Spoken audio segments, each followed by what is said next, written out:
start recording so you can see where you see one on Zoom. Good morning. Good morning.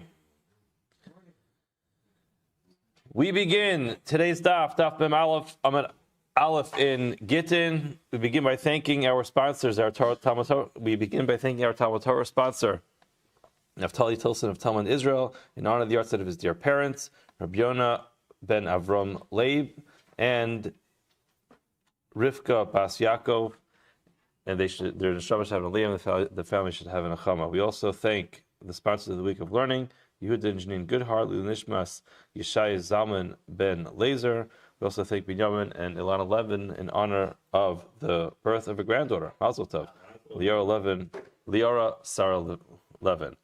We thank Lou and Eddie Goldberg for sponsoring the daf today in commemoration of the yahrzeit and in memory of Lou Goldberg's mother, Miriam Sarah Bas Aaron Zruchan Levracha, on Zayin Tammuz and Shamash Havin Aliyah, and the family should have an achama. I think it would also be appropriate to dedicate today's daf in honor of all those who went to the chasana last night and came back and got here in time for daf this morning. So beautiful. We'll have a private dedication in honor of all those who are being most nefesh to be here this morning. We are going to begin on daf Mem Amud Beis at the Mishnah again, because the Gemara daf Mem Aleph Amud Aleph really is going on this Mishnah, and the Mishnah really is impossible to understand by just learning it by itself. This is one of these Mishnayos which is so cryptic. The language of the Mishnah is so cryptic. The pronouns in the Mishnah is so cryptic. Therefore, we have to learn the Mishnah again. We'll learn it very, very basically, and we'll try to understand it again from the Gemara. The Gemara says, the Mishnah says, Daf Mem Amud Beis. We're starting from the Mishnah. It's about 10, 11 lines up from the bottom. Eved Shaso Rabba Potiki La'acherim. V'shichuchru Shuras Hadin Ein Eved Chayiv Klum. Ella Mipnei Tikkun Olam. So, let's just explain a couple of concepts. Apotiki. What does the word apotiki mean? Apotiki does not mean anything. Apotiki is not really a word. It doesn't have a definition. However, it is a compound of a couple different words put together, which generally means apo tehei kai. Rashi doesn't write it over here. Rashi and other Masechtas quotes it. You might see it on the side of your Gemara in some of the Tosfos, the Mosfei Rashi. But the concept of apotiki is the Likutei Rashi and the Eizvahadri Gemara quotes Rashi Baba Kama, which is apo tehei kai. What does this mean? That means that sometimes a person owes another person money, and at the time that that loan or that monetary obligation comes into place, the person specifies very clearly where the loan is going to be paid up from. So the person points at a particular, not even really a collateral, it's much more than a collateral. This is a real distinction. You are clearly distinguishing where the person's going to collect the money from. So there's two types of apotiki. A general type of apotiki is where a person says, let's say I owe you $1,000. I will pay back the $1,000 to you of cash. If I don't have the $1,000 of cash, I'm going to use this item, which is worth $1,000, and say, apo tehei kai, this item is going to pay back that loan. But I am clear that this is not the only item that I'm going to use to pay you back. If this item is gone, I have other things in my house that are worth $1,000. And if those things are gone, I'll get something else worth $1,000. But the idea really is, I'm just showing you, if I don't pay back the loan, if I'm not able to meet my financial obligation, I have something I can point to say, this is the item that I'm going to use to pay back the loan. That's called an apotiki stam. Apotiki stam means I point to an item, but it's not an exclusive item that I'm using to pay back the loan. It's an example of an item that I may use to pay back the loan. If that item is not available, so then I'll go to my other resources and get something else to pay back the loan. And apotiki meforish is where there's risk involved to the lender. I say to the lender, you're going to lend me money worth $1,000. I'm only going to use that item to pay you back. That's it. If that item is here, you'll get your money. That item is not here. Unfortunately, I have nothing else to use to pay you back. And there's a risk involved in the loan. The person says, I'm still willing to lend you the money, understanding that if that apotiki, if that particular item is no longer here, there's no way to pay back. So that's an apotiki meforish. An apotiki meforish means this is the only thing that I'm going to use. The bottom line is, apoteki really is just a compound of a bunch of different words, which means apo, tehe, kai, which means upon this, the loan will rest. So now, in this particular case, there's a person who happened to have owned a servant. He owned an eved, and he said to a lender, I would like to borrow money from you, and if I can't pay you back, I'm going to use this eved, this particular eved, as my source of payment. Now what happened? He was a wise guy. He freed the slave. So now his eved is actually what he's using as the source of payment for his loan, but he goes ahead and frees this eved. So now what happens? The halacha is, Shuras Hadin, by the strict letter of the law, Ein ha'eved chayiv klum. The eved does not owe anything. He didn't do anything. He has nothing to do with this. Rather, the Gemara says, Tikkun Olam, because we don't want to have a situation where people can't. We'll see what the Tikkun Olam means, but for good, normal practices in the world, we're going to say, Kofen es rabo, we actually force the master, oso ben chorin, they actually make this person now, this eved, a ben chorin, because shtar al damav, and he writes a shtar, a contract, a note on his worth. And I'm saying a lot of he's over here because the Gemara is not clear who the he is. The Gemara is not either. We have to clarify, number one, who's the rabbo? The rabbo, the master already freed him. So what does it mean we forced the master to free him? He already did. So we're going to see in the Gemara that there's different understandings of who the he is. But in the basic understanding, when it says rabbo, it means the lender. We force the lender now to go repeat the shechur, to repeat the freeing of this eved. Rav Shimon Gamliel says, Eino kosev ela meshachrer. He doesn't have to write anything. The only person who has to write something is the freer. The original owner has to write this letter, but not the slave. So let's, in other words, as cryptic as this Mishnah is, let's just take it for what it is, and we'll go to the Gemara. The Gemara will explain exactly what everything means. So this is the line of the Mishnah. You have an Eved. What happened? His master went ahead and appointed him, specified him as an apoteki, v'shikruru, and he, let's not say what he means, but he freed him. Now let's see. The Gemara asks the question, Mi shikruru. Who is the one who said that this Eved will now become free?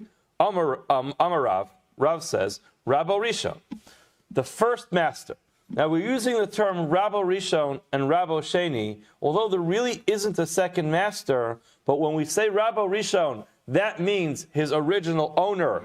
And in this case, what it means is the original owner decided to free this Eved. We're going to use the terminology that says Rabbo Sheni, his second master, that refers to the malva, to the one who lent the money. Although he's not at all the master of this person, but in our Gemara, in our discussion over here, we have two people who are possible or potential owners of the slave, even though it's not a real owner, but a person who's acting in the capacity as an owner to this slave. And therefore, we're going to refer to the lender of the money, to the malva, as Rabbo Sheni. So therefore, Amar Rav explains, when a Mishnah says V'shichoro, that he freed him, who is that? Rabbo Rishon, that is his original and legitimate master. And the Mishnah explains, Shuras Hadin, by the letter of the law, Ein ha'eved chayiv klum l'Rabbo Sheni. This slave that was freed is gone. He doesn't know anything to the second master. He has nothing to do with him, as a matter of fact. It's true that he would have been used as the source of payment to pay up that loan, but that didn't happen yet. He was freed before he was actually used to pay up the loan, and therefore, by the letter of the law, he owes absolutely nothing to the second master. Well, how do we know that? Rava. Like Rava's statement, Amar Rava, Hektish, Chametz, V'shichrur, Mafkiyan midei shibud. There are three things that can actually uproot an obligation. Hektish. So, if I have something if I have an animal, and I make that animal into an apoteki, that this animal is going to be used to pay back my loans, and then I maktish it. I consecrate it and give it to Hektish. Sorry, now it belongs to Hektish, and it's no longer going to be obligated to be used as the source of payment for that loan. Same thing with chametz. A person owns chametz, and then he uses that as an apoteki, and then Pesach comes along and gets rid of the chametz for Pesach. Again, now it can no longer be used as the source of payment for the loan. V'shechrer, that's our case. A person uses an eved, he points to an eved as the source of what he's going to use to pay back the loan, and then he goes ahead, he frees this eved. So now that shechrer essentially removes the lien on this eved. The eved is no longer going to be a backup to the loan. Elam epnei tikkun olam. Rather, because of tikkun olam, and we're going to see what that means very soon, because we want things to work out right without there being additional problems. What we do is shema yimtze'enu b'shuk. Maybe what's going to happen is this eved is going to be found in the marketplace. V'yomar lo avdiata. The second guy is going to say, "Hey, hold on a second. Which eved are you? Are you the eved that used to work for Ruvain?" I'll say yes. Says, "Oh, Ruvain owes me $1,000, and you, if I'm not mistaken, are the apoteki that was supposed to back up that loan. You're my eved." Now the truth is, he's not, because he was freed before the time of payment came up, and therefore he's completely off the hook. He has nothing to do with Rabbi Rishon. He's freed from Rabbi Rishon, from his original owner. He does not belong to the second guy either, because he was freed before the time of the loan payment came up, and therefore he's a free man. He has absolutely nothing to do with, let's call him Shimon. But because we don't want Shimon to walk over to him and say, "Hold on a second, you're my slave," therefore what we do is Kofin es Rabo Sheni v'osa oso ben chorin. We actually force the malveh, the lender, to also write an additional shtar shichror to free him. So in a case where, let's just use names, Ruvain borrows, let's just say $10,000 from Shimon. And he says, "Shimon, have no fear. I will pay you back. And here's my apoteki, here's my eved. This eved is going to back it up." Now, before the time of payment came up, Ruvain says, "You know what, eved? I used you as a backup to this loan, but you are meshuchra, you are freed." He writes mishtar shechra, and he sets him off free. Now he can go on to his own life. So now, the $10,000 between Ruvain and Shimon, that's their business. But the slave, this eved right now, what does he have to do with anything? He was freed. Nevertheless, even though the truth is that this eved actually has nothing to do with Reuven anymore because he was freed, and certainly has nothing to do with Shimon anymore because he was freed before the time of payment came up, nevertheless, we force Shimon to write another freedom document, an emancipation document to this eved. So like this, he can't approach him in the street and say, "Hey, Mr. Eved, you belong to me. You were supposed to be the lien. I had a lien on you with my loan." We don't want that happening. Why don't we want that happening? So, first of all, it's not nice. We can understand why that's not nice. The guy's a free man. We don't want people going and claiming ownership over him. But worse than that, Rashi says, "V'yomer lo avdiata." If Shimon's going to actually claim he is his slave, so of course he won't be able to actually take possession over this person, but v'yotzi lazal banav. So what's going to happen is people are going to say that this slave over here is going to get married. After an Eved Knani is freed, he becomes a Yid, he's Megayer, he becomes a Yid, and he's allowed to get married, and he has children. People are going to say, "Oh, you know the kids of that person? I'm pretty sure that their father is an Eved." Now, what's the difference? Akiva Eiger actually asks a whole bunch, asks a very strong kash over here. But the bottom line is, we're concerned that his kids will be psulim to kahuna. His children will be fine. They're allowed to marry Yidden. However, they can't marry a Kohen. So we're going to have, when all the Kohanim are going to say, "Oh, we're not marrying this guy's kids." You know, although it's true that people say that he was freed, but I've heard some rumors that he actually belongs to Shimon. So he's an Eved, his children are Avadim, his children are not able to marry Kohanim. Now, Akiva Eiger wants to know why Rashi doesn't just say that he himself's going to be an Eved. So he himself's going to have a hard time getting married.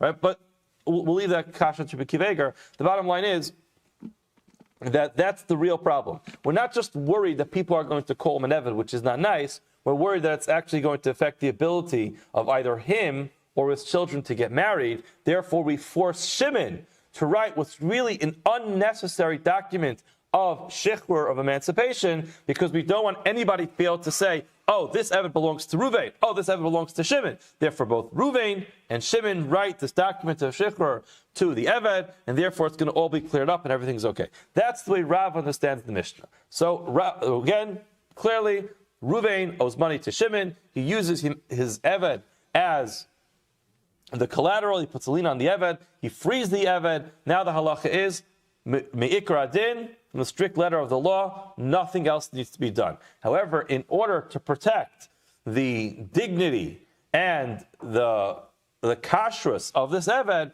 we make the second owner, whose name is Shimon, who really never was an owner, never will be an owner, nevertheless make him write this document of shichrur to free the Eved a second time. Now, what happens after that is, the Kosev Eved Shtar Al Damav. In the additional line over there is, and now the Eved is actually going to have to write an IOU note that he actually owes money because he ended up benefiting from this. So therefore he writes another, he doesn't have any money at this point because he's an Eved.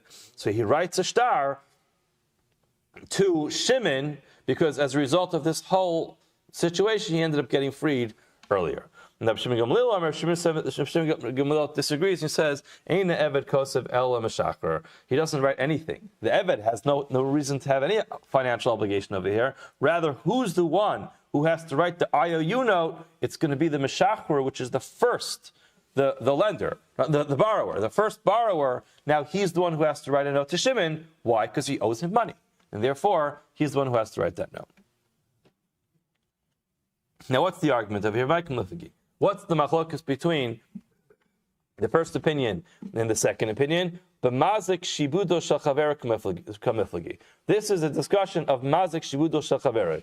Basically, it's a kind of like an idea of a really glorified grama. What happens is, again, everybody understands the concept that I can't steal from you. So if you own something and I break it, so that's really. Let's start more simple. You own something and I take it, that's Geneva or that's Gazela. There's also a concept called Hezek, where I break your thing. I take something which belongs to you and I break it. That's Hezek. The Gemara in Bava Kama has extensive discussions about the halachas of Hezek if I cause you damage. However, what happens if I don't actually damage something that you really own, but I damage something that you would have had the ability to be able to collect? So that's what happens in our case. You have a shibud. This Eved is actually backing up the loan. And now, what did I do? I went ahead and I ruined your ability to be able to collect. So I didn't damage something which belongs to you, but I ruined the lien. I damaged the lien, and therefore, now you're not able to collect. Now, grama is the concept of when I indirectly cause damage to you. I do something which indirectly causes damage. This is more the concept of closer to the concept of Sorish Darasav Shachavera. A person burns a document, which is a garmi. It's a much stronger type of damage. So here is like an intermediate type of case where I didn't actually burn the documents that give you the ability to collect the money, but I took away your ability to collect your loan because I ruined the lien. So that's the machlokus. The mazik shibudo shel chaver kamiflagi. They're arguing in a case where a person damages the lien that backs up a loan. The mar savar chayiv, umar savar pater. The machlokus in our Mishnah is whether that's going to be chayiv or pater. Itmar nami. We also have another brisa.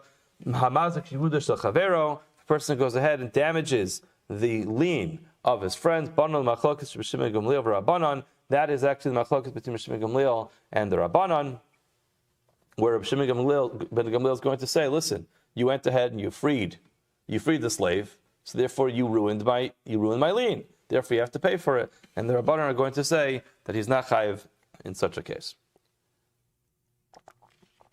Ula disagrees with Rav and says you're misunderstanding the whole Mishnah. Mi shichuru, who's the one who did the freedom over here? Rabbo Sheni. It was Shimon. So again, we have to repeat, Rabo Sheni is just language to point out Shimon. He's not really an owner of anything. This sometimes people get like this. Shimon lends $10,000 to Reuven.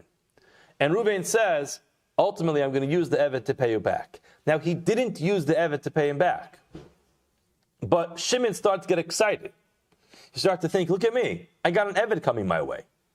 I'm essentially the owner of that Eved. He starts to get excited about his power over the Eved, and he goes ahead and he actually frees him. Now, that's nothing.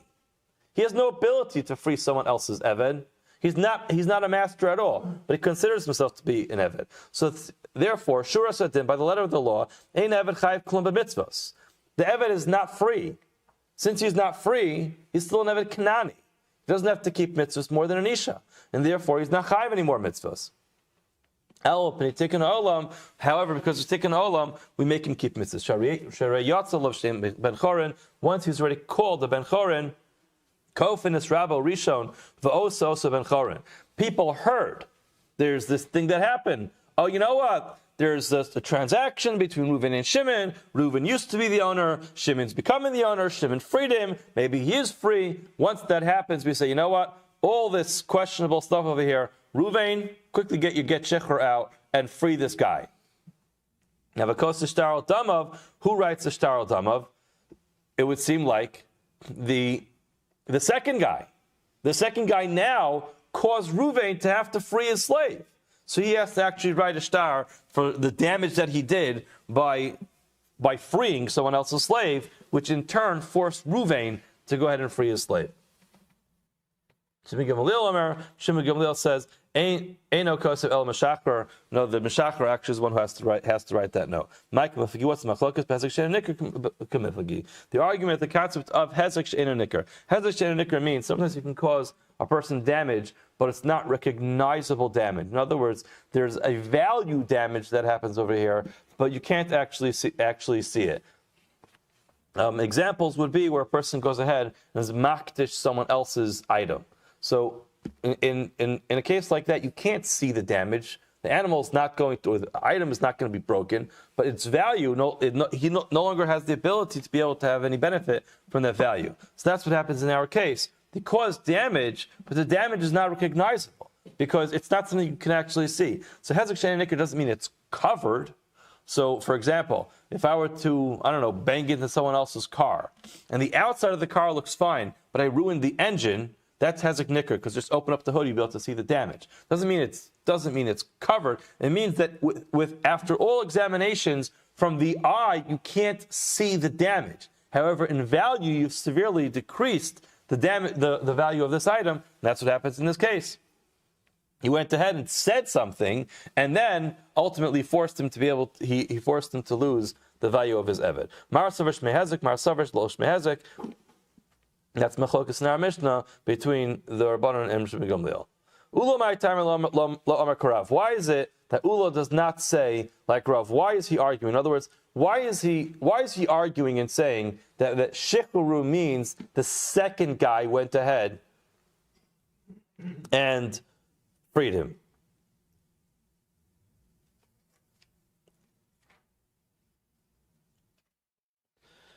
Amalach Sheni Rabo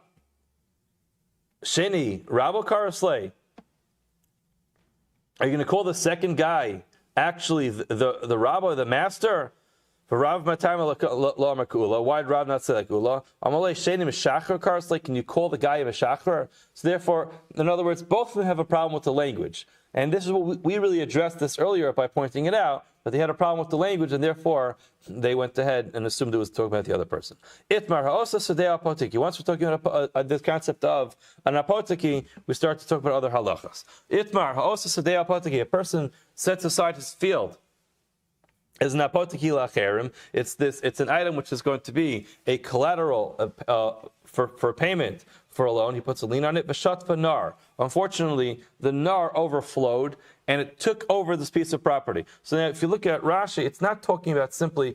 If you look at Rashi, v'shuv kol asada v'guf akarka mukulkol shamayim tzafan od la'olam alea. It's not just talking about that it got wet temporarily. This guy owned a piece of property, and there was a major storm, and as a result of the storm, the river just expanded and completely took over this field. So the field is now going to permanently be buried under this river. So it's worthless. It's essentially worthless. You can't do anything with it. He owns the river, but what's he going to do with that? Therefore, it's not worth anything. So what's the halach? B'shat v'nar, it was overtaken by the river. Ami Shapir Na'a, Amar Rabbi Yochanan, Ami, who is Shapir Na'a, he's a pretty good-looking guy. That's what it means, literally. Amar Rabbi Yochanan, he said, Eino gova mishar nechasim. Sorry, it was pointed that you got this field, and unfortunately, your bad luck, it was taken over by the river, therefore you have nothing else to collect from. Bavur the Shmuel Amar, and the father of Shmuel said, gova mishar nechasim, yes, he can claim from other things. Listen, you owe me $1,000 or $10,000. You promised this field to back it up. Now the field's not here, so pay me up from something else. Amar of Nachman bar Yitzchak. Nachman bar Yitzchak said, Mishum Na'ami Shapir Nahu Omer Shmaitet Lo Shapirin. This guy thinks just because he's good looking, he can say something which doesn't make sense. In other words, the idea was he was known as the good looking guy, but the brisa he was teaching wasn't so good looking. People didn't like this. The guy owes somebody money, and he pointed to a field, and he said he'll pay him back, which is because he was a good looking guy, gives him the right to say something which doesn't make any sense. Gemara says, we mentioned at the beginning of the shir that there's two types of an apoteki. There's an apoteki stam, where I point to something and say, this is where you're going to get paid back from. However, that doesn't come to the exclusion of other items. However, there's an apoteki miforish. There are some types of apotekis which I'm saying to somebody, my dear friend, I'm borrowing this money from you, but I'm letting you know the only place you'll be able to collect from is the real property that I own right now, and it's this particular property at this particular address. If I don't have it anymore by the time the loan has to be paid back, unfortunately, the loan won't be paid back. There's risk involved in such a loan. The halacha is that in such a case, if that piece of property is no longer there, then yes, the lender loses the money. And that's what Ami Shapir Noah was talking about, which actually was talking a very beautiful teaching, because that case was talking about where he pointed specifically to that piece of property and nothing else. Tanina Mihachi, we have a similar brisa which actually says the same thing. Person points to his field and he makes an apoteki for somebody else. Shat fanar, and the river takes over that field. Govet mishar nechasim. He can indeed collect from other property. However, v'im amar lo lihelecha parayin elamizu. If he said, this is the only place you'll be able to collect from, this particular field at this particular address, and nothing else, which we're referring to that as an apoteki meforish. Eino govet mishar nechasim. He cannot collect from anything else. And unfortunately, he has to sustain the loss. Tani Idach, another brisa which said the same thing. Person makes his field into an apoteki for a balchov, he owes him money. Uliksubas isha, and two, he actually uses it to back up the ksuba that he signed that he promised to his wife. Govin mishar nechasim, he can the balchov, the lender can collect from other property. Shimon Gamliel says, Balchov, indeed, yes, it's true, Gov Mishar Nechasim. The Balchov can collect from other property. Isha Eino Gov Mishar Nechasim. However, his wife, whose ksuba was signed and connected to this piece of property, she cannot collect from other Nechasim. Why? Shein Darka Shal Isha Lachzer Al Bati Dinim.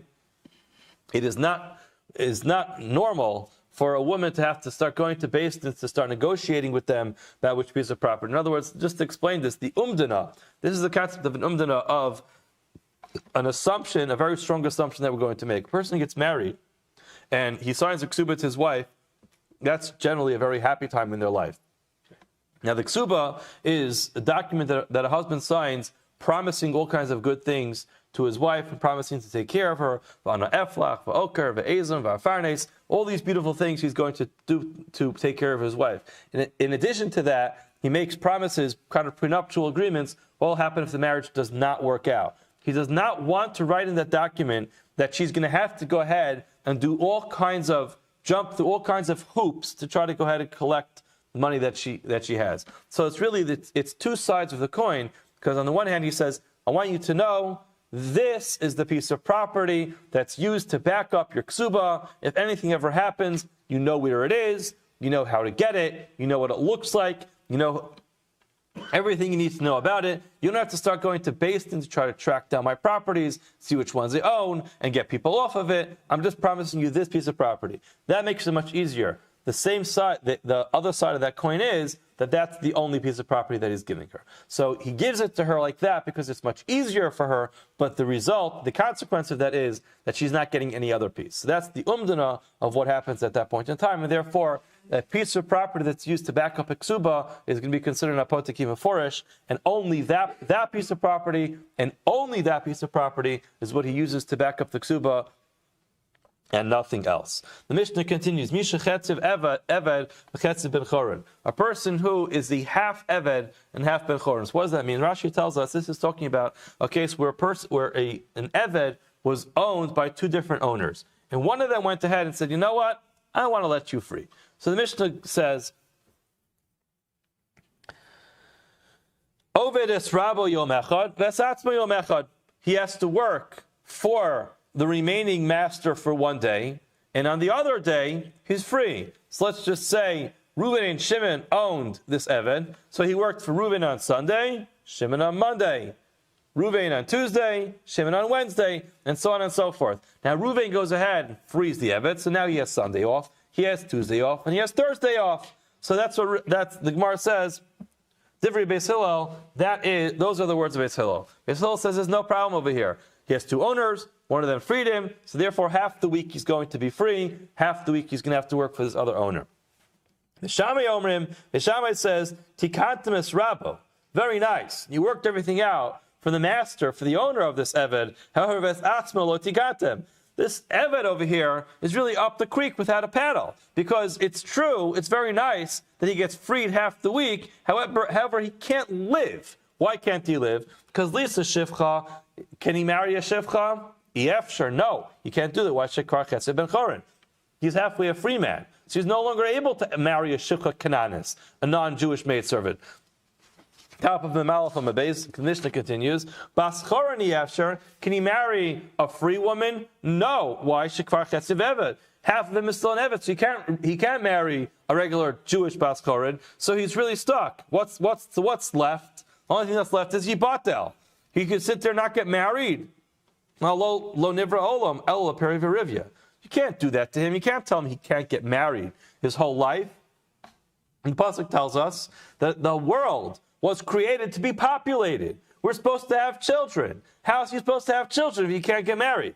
Now, interestingly, the Mishnah writes, how do we know that the world was populated for perivirivya? Shnemar, for it says in the pasuk, Lo tohu bara el l'shavis yitzara. The world was not created just to be empty. It was created to be populated. So now, therefore, it can't possibly be that he won't be able to get married. So therefore, the Mishnah says, Elam Pneitikon Olam says Beis Shammai, Kofin es Rabo, you go to the second person, V'osa ben Chorin, and you force the second owner to actually free him, because the shtar achatzi damav, he has to write a shtar on half of his value, because the bottom line is, he got freed for no reason, so he has to actually write a note of an IOU note to the second owner, because he let him free. V'chazr Beis Hillel, l'haros k'divrei Beis Shammai. Beis Hillel heard this argument and said, you know what, it makes a lot of sense. It's true that originally we thought it made sense that he could be halfway free and halfway still working for somebody. However, it's true, we actually have a problem over here, that we're making this guy get stuck here. He can't get married. Now, if you look at Tosfos, I don't know if we don't have enough time to go through this, but Tosfos asks a simple question. Mishnah says, the world was created for Perivirivya. Perivirivya literally comes from the pasuk which says, Pru urevu. People should be fruitful and multiply. So why does the Mishnah say the mitzvahs perivirivya, which comes from that pasuk? That's where the language comes from, and then quote a pasuk from Navi to tell us that the world was not created to be desolate and empty. So the Tosfos goes through a number of different answers, but I think the one that actually sticks out to me the most, at least according to my understanding of Tosfos, is it's possible that when it comes to the mitzvah pru revu, the person could just simply say, I'm an onus. there's a mitzvah for me to have children. I can't. What am I supposed to do? I can't get married. So from the mitzvah of pru revu, the person, that's not going to be a problem. He's an ones. Not every mitzvah can a person accomplish. A person can accomplish the mitzvah. He can't accomplish the mitzvah, and therefore he's an ones. However, in any case when there's an ones, there's still the idea that the mitzvah wasn't, the result of the mitzvah didn't happen. And therefore, that's going to be a violation of the concept that the world was created to be populated. So, to point to the mitzvah, pru revu, well, we can simply say, what do you want from me? He's an ones. But to the consequence, to say we want the world to be populated, that's not going to happen. I mean, the famous example of this is when it comes to Limud Torah. Many people can actually claim ones on Limud Torah. They're so busy. They don't have any time to learn. Well, that's very nice. They may actually, I'm saying may, because this group over here actually shows that everyone here is busy, and still you find time to learn. But ultimately, let's say someone can't possibly come to learn. He's an ones. It's very nice. Might be an ones. Maybe he's going to be patur from learning, but he's still not going to know any Torah. And that's the concept, the idea. A person might be an ones from something, but if a person's always an ones from something, the consequence is that they never actually have the benefit of doing that mitzvah. In this case, he might be an ones, and he can't fulfill the mitzvah of pru revu, but the mitzvah of lo l'tohu bara, the world wasn't created to be empty, it was created to be populated. And therefore, that's why the Mishnah uses that pasuk, because at the end of the day, the consequence of not being able to have children will always be that whether or not it's a violation of the mitzvah or not. Ultimately, Beis Hillel turned around and pasuk like Beis Shammai. Tana Rabbanan. We're running out of time over here. Tana Rabbanan. Hamashachrer chatzi avdo Rabbi Amar kana v'chacham omrim lo kana. Once we're talking about the concept of a person, of a slave being, or a servant being halfway freed and halfway not freed, we're going to talk about a different case. Let's just again remind ourselves of what the Mishnah was talking about. The Mishnah was talking about a case where this Eved Kanani was owned by two people. In such a case, the case makes sense. Let's just use names. Ruvain and Shimon own Eved Kanani. Ruvain goes ahead and completely disowns from all of his possessions, his entire ownership over the Eved. Now the Eved is only owned by Shimon. That's the case which is a davar pashat that it's going to work. Our Mishnah discussed whether or not Shimon's now going to be obligated to let go of his ownership as well. Now, what happens if there's one owner of this Eved, and he decides, I want to relinquish half of my ownership over this one Eved? Can that be done, or can that not be done? So again, it's clear that a person can relinquish his entire ownership over an Eved and still leave a second ownership from another person. Our Gemara is now talking about what happens if a person owns the Eved entirely, but he wants to relinquish half of his ownership over this Eved. So in such a case, Tana Rabbanan, HaMeshachar Chatzi Avdo, person is Meshachar, he frees half of his Eved. Rabbi Amar Kana, Chacham Amar Lo Kana. Machlokes between Rabbi and the Rabbanan whether or not that Eved actually becomes halfway freed. So let's remember all these names. They can be very important because there's a number of names in the Gemara. Rabbi and the Chachamim are the critical players in this machlokes. They are the ones who argue whether or not a person can relinquish half of his ownership over an Eved. Now we have to remember there's a Rabbi here and there's Rabbi Yosef. Because Rabbi and Rabbi Yosef are going to argue what Rabbi and the Chachamim were talking about. Amar Rabbi. Rabbi says, this machlokes between Rabbi and the Chachamim is b'shtar. If he frees the Eved with a shtar. The Rabbi Sabar, Rabbi is of the opinion, he darshans the psukim as well. V'hefta lo niftasa, chufsha lo nitin. The pasuk is talking about either a shifta charufa or chatzi Eved chatzi ben choron. Shifta charufa is where an Eved Ivri married a Shifcha Kananis, so it's a halfway freedom. The other one's talking about where the Hefta Lo Niftasa is talking about where it was a Hefta, but not complete. There was a freedom done, but it wasn't a complete freedom.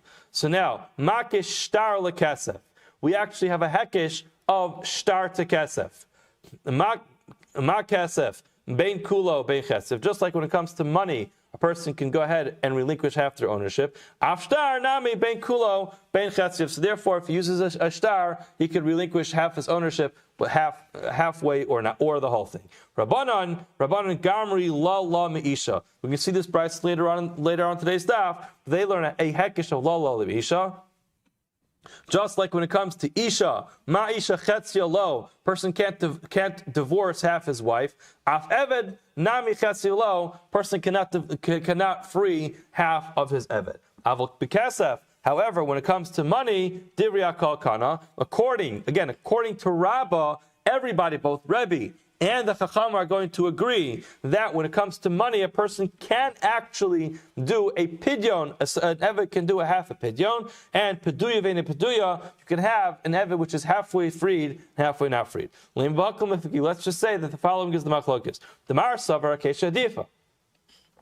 Mar Savar, that one Mad Amar holds that Hekish is better. Umar Savar, Gzer Shava Difa. The other Mad Amar holds, no, Gzer Shava is better. Rashi explains each one. The Gemara says, no, Kuliyama, the truth is Gzer Shava Difa. Gzer Shava, everyone agrees that Gzer Shava is better than a Hekish. And Rashi explains the reason for that is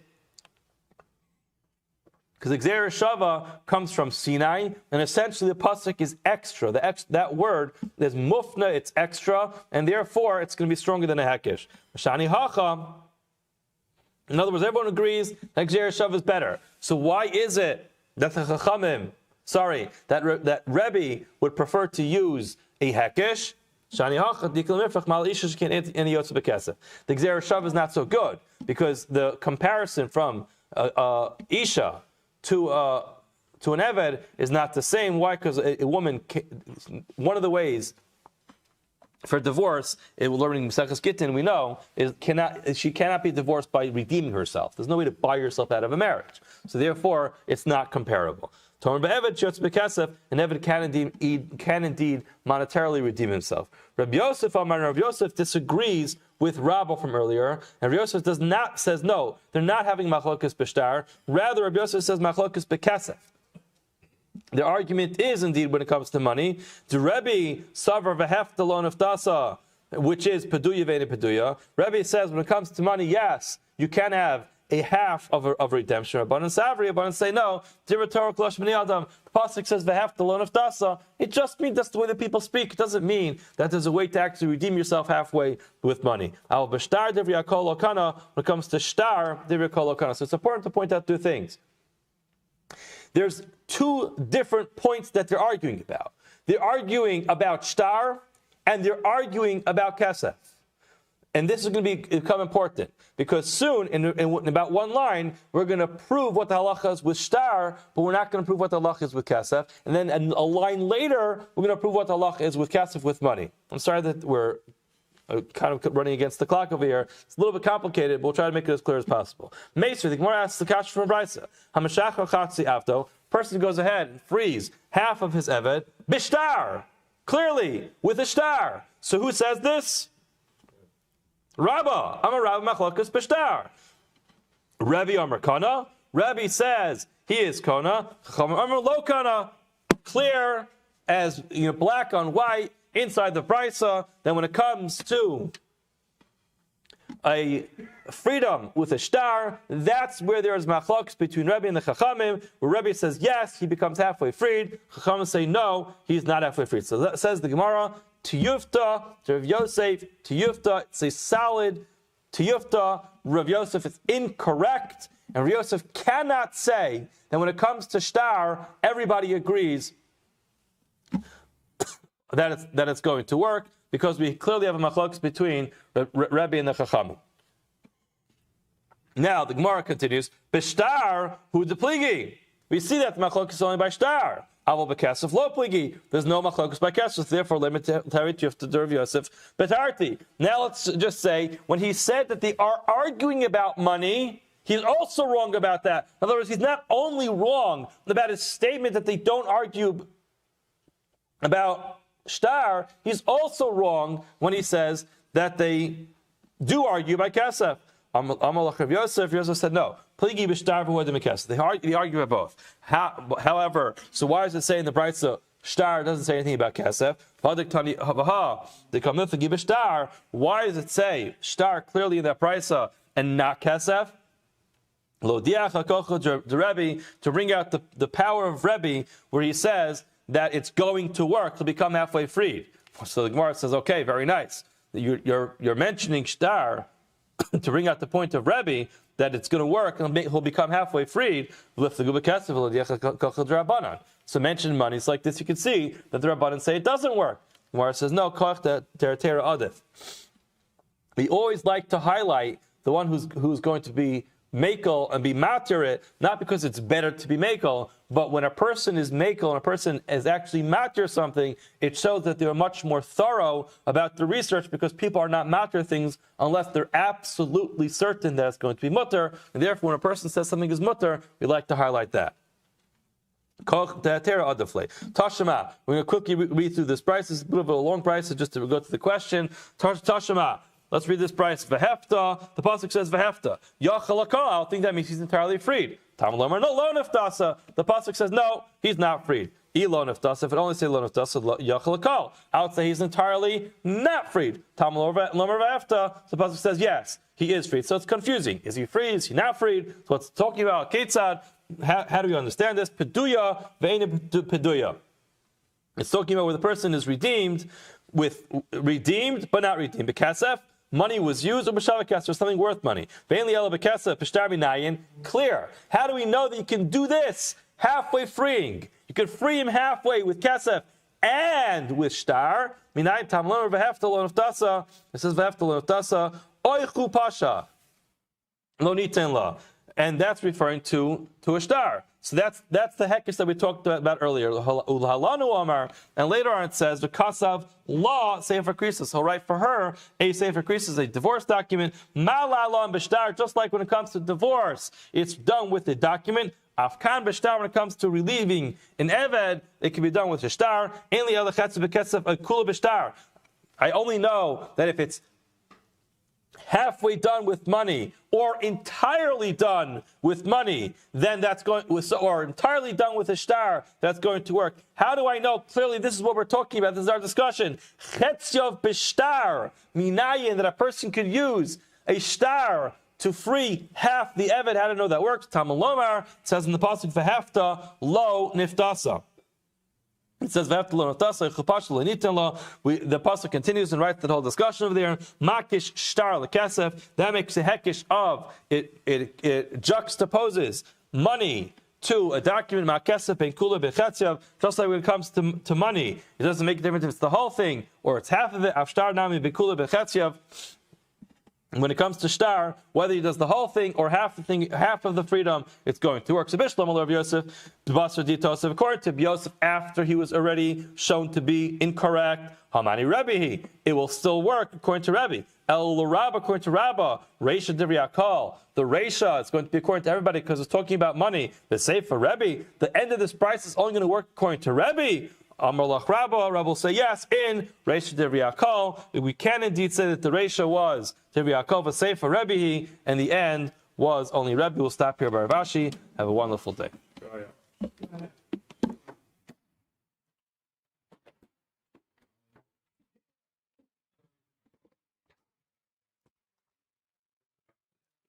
So